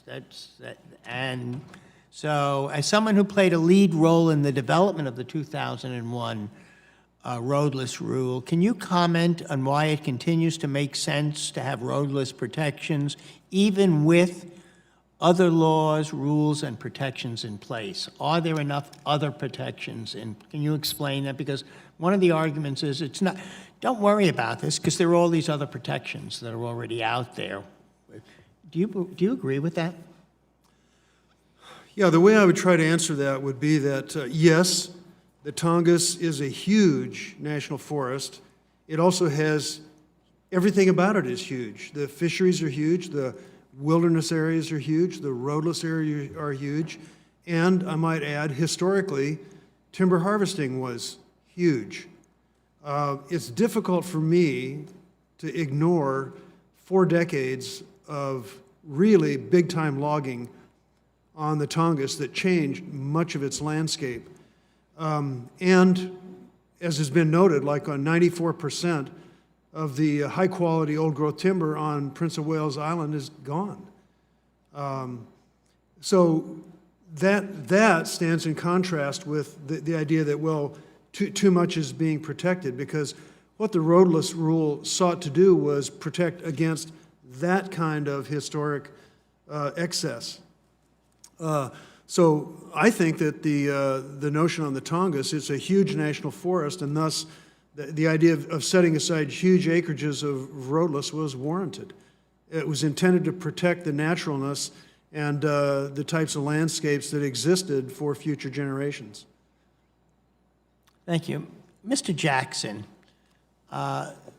my question is, do you agree that it made sense for the 2001 roadless rule to apply to the Tongass? That's the first question. Did this make sense to have the roadless rule apply to the Tongass? Yes, I believe it did. And what do you think are some of the potential consequences that a full Alaska roadless exemption would have on your community as well as other Alaska Native communities that depend upon the Tongass for traditional and cultural uses?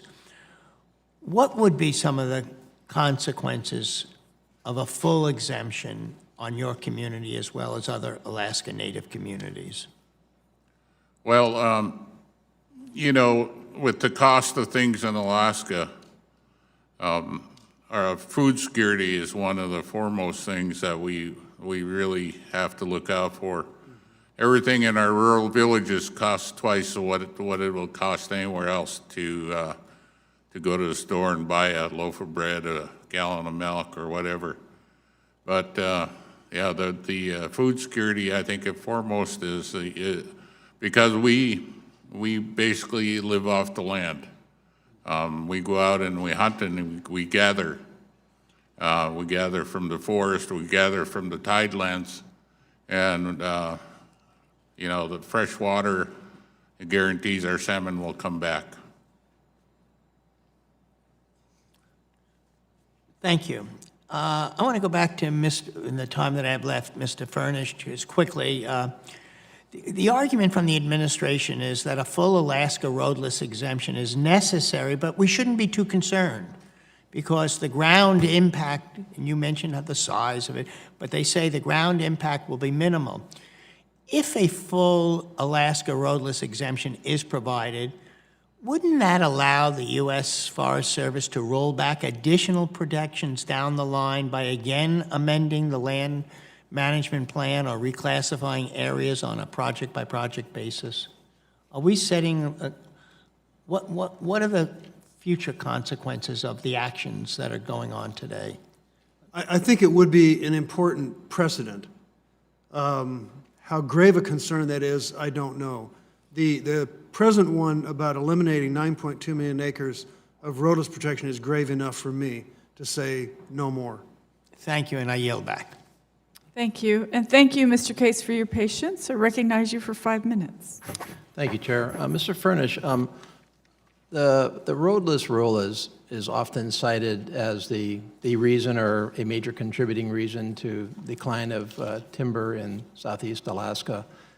Do you buy that? Is that what has caused the decline, or are there other factors that are beyond simply the roadless rule? In other words, if we didn't have the roadless rule, would we have a healthy, accelerating timber industry in Southeast Alaska, or would it still be subject to some external factors that have nothing to do with the roadless rule? I think that's one of the biggest red herrings I've ever heard. And I would argue that with or without the roadless protections, the fate of the timber industry in Southeast Alaska would be little different than it is today, regardless, one way or another. And why is that? What are the factors? Well, there are huge factors. Distance to markets. The litigious nature of the forest practices up there, they just draw litigation like iron filings to a magnet. The inherent high risk of that industry in this island archipelago that has very high transportation costs, very high defect of the old growth timber that they continue to clear cut. I mean, export policies, the below-cost condition of much of the timber. I could just go on and on and on of the headwinds that the timber industry supports. And I do not reject the idea of giving Southeast Alaska's timber industry some help. I think they deserve it. But I would much rather see the subsidies and the help be positioned so it's driving them in a right direction so that they have a viable future. What they've been doing and what they keep trying to do is a dead end. They need to change. And the Forest Service should be about assisting them, helping them survive into the future with a viable, reasonably sized industry for Southeast Alaska. It has nothing to do with roadless lands. Nothing to do with the roadless rule. Nothing to do with roadless lands. So regardless of whether we had a roadless rule or a total exemption or a halfway exemption or any kind of exemption at all, the timber industry would still be facing the same basic economic situation that it is facing today and would continue Yes. on the same trends. And I underscore, I believe they need help. But the help needs to be wise, it needs to be well-directed to give them a viable future. And what they're trying to do now is not that. Okay, Mr. Venables, what's your response to that? Because I read your testimony here, and you have a very bold paragraph here that says, a total exemption will not significantly affect timber harvest or clear cutting. And you also, I guess I take by implication from that, a total exemption will not somehow jumpstart the timber industry in Southeast Alaska. Would that be a fair statement on my part? And that's why I led off with, this is not about the timber industry. This is about so many other issues and the impacts. So the timber industry is never going to go back to the heyday of yesteryear. That's not what a viable or healthy timber industry would look like going forward. So I do not disagree with the assertions that Mr. Okay, so your position is not based on any impact to the timber industry? That's correct. Okay. And I'd be happy to provide input from the timber industry about their outlook internally, but my concerns are not timber related. Okay, so Ms. Hanna, I think you made the statement that this is all about the timber industry. And so what's your take on that? Well, One of you said that, I forget who. So yes, our take is that repealing the roadless rule is about the timber roads and the road building associated with timber sales, and that's why this is going through, just because the Forest Service themselves has said this isn't about energy development or mining, and I think it's already been said here today by other witnesses, and it's included in my testimony, that other projects have been approved, and the roadless rule has, I think all of the other projects have been approved, and very quickly. And so the need for this rule when it's already proven to be, the need for this rule to be repealed when it's already proven to be flexible is something that we call into question. Why are we pursuing this avenue unless for timber sales in some areas that have been hard to access that aren't currently available, that would cost taxpayers significantly more money and losses if we pursue them. Okay, thank you very much. Thank you, Mr. Case. The chair recognizes Mr. Bishop for 5 minutes. Thank you, and I apologize that I was not able to be here for all of the testimony that was given. But having had a chance to look at it, there are a couple of questions that I would like to ask, especially as this relates to not just sort of the Tongass et al., but also the concept of the roadless rules works with my state, where the state's actually come up with a proposal to work with the Forest Service to create a road system that has a value above and beyond what's going on. So, Mr. Venables, if I could ask you to help me out with a couple of things here. I mean, we've heard criticisms from a report that I believe has some flawed elements in like a number of ways, that cherry picks perhaps like the 20-year worst periods to analyze and ignores restrictions, ignores litigation as part of the report. It attributes the entire cost of building and maintaining roads to a timber program, whereas the Tongass Timber Program has not solely about raising revenue for the federal treasury. Can you help me to understand how the 2001 roadless rule imposed by the Clinton administration does impact southeastern Alaska? Well, I think as has been alluded to, there are so many other reasons to connect communities, whether it's telecommunications, whether it's energy transmission. That is a huge way in which we can help lower the cost of living in some of our more rural communities by connecting them so they can have commerce, they can have energy, they can have the ability to communicate. And that has been either slowed or in some cases denied just by economics by the time the projects have been approached or gone through the roadless rule. So this is not just about the timber industry that we're talking about. In my experience, I have little to no direct experience with the timber industry. My main core competencies has been in energy and transportation, and that has been a constant issue. Are there other areas besides the ones you briefly mentioned right there where there will be a benefit that would result from a proposed exemption of the Alaska roadless rule?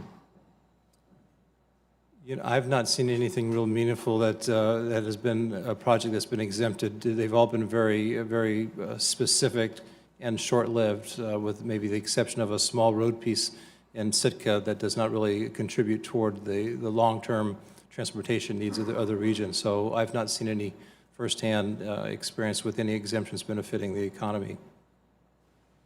And once again, here's where I have the problem in trying to grasp at least my mind around the situation we're talking about, especially when this hearing, I understand, is for a specific forest area in Alaska. But I remember reading The Big Burn about the devastating fire at the turn of the century in Montana, where towns were destroyed, lives were lost. And the reason that that fire became so devastating is simply because most of the forest was privately owned and there were no roads in that forest. There was only one main road, and as soon as that became engulfed in flames, there was no alternative way of getting out of the area. So people died simply because there were a lack of roads. And so sometimes when we make a blanket statement that we should have a roadless area, the net product of that is you harm people. You harm the forest areas as well. Is that what we're talking about in Southeast Alaska as well? You know, only on a very limited basis, in that it would provide transportation for health and other access needs, as it may perhaps pertain to connecting to other communities and clinics, or the ferry system to get them to a hub and hospitals. Fortunately, we do live in a rainforest, so we don't have the forest fire, although we do have landslides and sometimes that cut off access and transportation. We have a very limited transportation system in Alaska in general and in Southeast for sure. So this is far more than just the timber industry that has these other kind of benefits.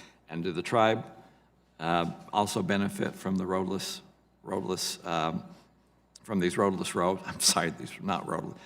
Do they benefit economically from the roads at present that are there? I would defer to Mr. Jackson as far as the Tribal Transportation Committee, the transportation program they have and logging roads. I wouldn't speak to that. Is there an economic benefit from the roads that are there at present? Yes. Excuse me. There are some benefits, but a lot of the roads that the Forest Service have out there are in disrepair. People go out there and use it to hunt and get berries and medicines from the forest, but we're constantly having to fix those roads sometimes ourselves. I'm sorry, I'm over. I apologize. Thank you, Mr. Bishop. Chair recognizes Mr. Tonko for 5 minutes. Thank you, Madam Chair. And thank you to our panel for joining us. Earlier this year, we watched in horror as tens of thousands of acres of the Amazon rainforest burned. This environmental disaster raised conversations around the world and here at home about the importance of forests in the production of oxygen, their function as carbon sinks, and their significance in combating climate change. Many of us, however, were unaware at the time of America's Tongass National Forest and its vital role in combating climate change. The Tongass is the biggest national forest in the United States and is believed to store more carbon than any other national forest. It is also likely one of the most productive carbon-trapping forests on Earth. This is why I find the roadless rule exemption in the Tongass so troubling, a baseless exemption that could turn one of America's largest carbon sinks into a massive new source of climate-changing emissions. Americans are already living and dying in the path of unprecedented flooding, raging wildfires, and battering storms driven by Earth's changing climate. These threats will only worsen, especially as the United States continues to reverse even its most basic climate progress. It is reckless and dangerous for the Trump administration to turn a blind eye to the good science and common sense that support the roadless rule applying to Tongass, with no apparent reason other than to prioritize the interest of industry over that of all Americans. So to Mr. Williams, in your testimony, you stated that industrial logging in the Tongass has historically targeted the forest's most productive stands of large tree old-growth forest. Can you briefly describe some of the impacts that industrial logging in the Tongass has had on the surrounding environment, including our wildlife and local communities? Yes, thank you. As I mentioned previously, there is a litany of road-related impacts that persist. We have a backlog of road maintenance needs of about $68 million in Alaska, specifically related to the southeast, to the Tongass National Forest. The watershed restoration needs are about $100 million. We have over 1,000 instances where culverts and bridges block salmon migration. Before my work with Trout Unlimited, I was a Forest Service employee, and at one point on Staney Creek, which is on Prince of Wales Island, witnessed a massive fish kill related to increased stream temperatures, low dissolved oxygen, all of which was correlated to a lack of stream cover and shade because of past logging activities. So there is a whole host of fish-related impacts. As you mentioned, the most productive and the largest, most valuable forests have been disproportionately impacted and are becoming increasingly scarce. You know, you talk about some of the crisis there that develops with the fish and the like. Has there been any documentation of what that activity has looked like over the course of time, no matter how short term? But is there a growth in that concern or anything of the like? There are two specific issues that come to mind. Winter deer range is of particular concern and is becoming increasingly scarce as logged stands age. There's a period where those stands exclude undergrowth vegetation important to deer, and so Prince of Wales Island has not met forest standards for deer populations for quite some time, and the trajectory is the wrong direction. There's also a problem in a number of areas where the large woody debris recruitment has been impacted, and the trends there show lasting impacts from logging that has taken place long ago. Thank you. Mr. Jackson, in your opinion, how would the Forest Service's proposal impact wildlife and subsistence uses in the Tongass, specifically in the face of climate change? Well, the issue of climate change in my short lifetime of 63 years, we've seen major effects to our streams, like Mr. Williams stated, the warming of the waters, the salmon are just not coming back like they used to. That was one of the biggest things that I wanted to bring up was, the effects of logging around our streams, the siltation that goes into the streams, and it's very, very tough on our fish to come back through that. Thank you very much. And with that, Madam Chair, I yield back. Thank you, Mr. Tonko. I will recognize myself for 5 minutes. President Jackson, thank you so much for coming this long way to be here with us today. In your testimony, you stated that the organized village of Cake intends to withdraw from its role as a cooperating agency. Given your community's deep connections to this land, I'm sure this decision doesn't come lightly. Can you speak to what led your community to make this decision? Well, thank you for that question. One of the biggest things was going through the roadless rule process. We started off with 6 alternatives, like I stated. Our position was always no change. We entered in good faith as a cooperating agency against our misgivings in doing so, because we are a sovereign government. And as we moved along through the process, even though there were 6 tribes at the table, we don't always agree on things, as we're individual tribes, and we respect that. And as time went on, the Forest Service, I viewed what we were doing not as consultation, but as a conversation with the Forest Service. And once they came out with full exemption, we felt very disrespected. I did myself, very strongly. And I announced to them that we were pulling out of being a cooperating agency. We'll come to the table as a government now. So that's how it is. The major disrespect shown to us. I'm so sorry for that. In your opinion, do you believe that tribal knowledge and preferences should have played a larger role in determining the outcome of this rulemaking? Yes, I believe so, because we live there 365 days a year. We've lived with the effects of logging, full-scale industrial logging. We've experienced many different changes to our forests. Our forests are just now healing, but our streams are still struggling because of the effects of logging. And it's been talked about through siltation and everything. But it's just sad that we have to keep on visiting this to protect our homelands.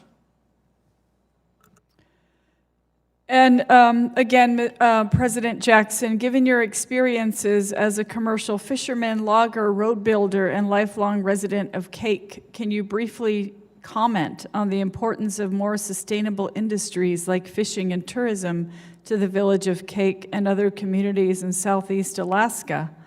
And I guess I'm wondering if, the idea is to allow more people to benefit, not just a small portion of people to benefit. So if you could speak to the benefits to your community as a whole, I would like to hear that. Yes, we've recently moved into tourism. We started off with a very few small companies coming in to our community. This last summer, we had 75 cruise ships. They're relatively small. They bring in 150, 250 people at a time. And that provides jobs in the community. As we move forward, we're renovating a cannery, an old fish cannery, for a tourism attraction. And fishing for sportsmen, commercial, and subsistence. I always like to say our way of life is very important to us as a people. We're connected to the land and the waters so closely that if these things go away, it's going to hurt us culturally. We're going to lose our identity. President Jackson, thank you so much for your valuable testimony, and all of you. I'm very grateful for the time you've spent with us today. It's been extremely informative.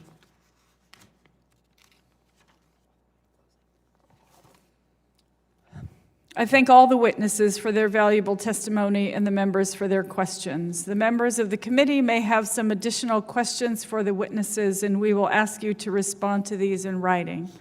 Under Committee Rule 3.0, members of the committee must submit witness questions within 3 business days following the hearing, and the hearing record will be open for 10 business days for these responses. If there is no further business, without objection, this committee stands adjourned.